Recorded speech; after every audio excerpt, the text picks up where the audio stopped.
ikiye küskün, birimiz kederli üzgün. Birinin yüreği sınmış, gününün leçeği sınmış. Belə küskünlük hayatım, yaşamın öldürür eşki. Boş yere kıskanmaktır hayata, adamın öldürür eşki. Deli sevmekten de inansızlık, qəsdən inanmırsan, sonra tək kalırsan, ağlayırsan, dertten dayanmırsan. Sen her aklında beni yanlış anlayırsın, sonra mesajlar, deli sözlerin banlayırsan.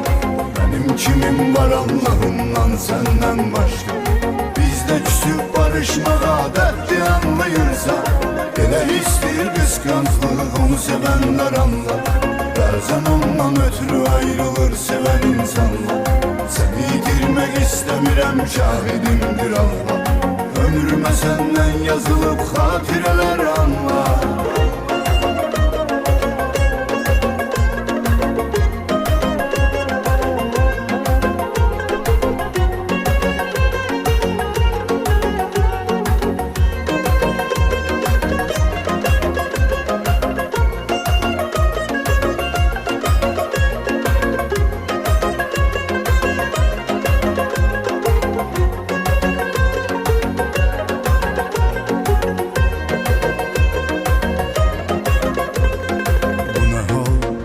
Buna taqətdi, buna qəm, buna möhnətdi. Elə bir olmuşuq sürgün, nəsə biz etmirik düzgün. Bəsdir bu qısqanclıq, bitsin daha bitsin. Bizi məhv eləyir bu, bizdən uzaq getsin. Olmasın aramızda paxıldı insanlar.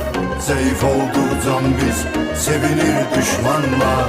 Sen her aklında beni yanlış anlayırsın, sonra mesajlar, deli sözlerin banlayırsan. Benim kimim var Allah'ımdan senden başka, bizde küsüp barışmağa dertli anlayırsan. Elə istir kıskançlık, onu sevenler anlar. Bazen ondan ötürü ayrılır seven insanlar. Seni yitirmek istemirəm, şahidimdir Allah. Ömrüme senden yazılıp hatireler anlar. Sen her aklında beni yanlış anlayırsın, sonra mesajlar, deli sözlerin var.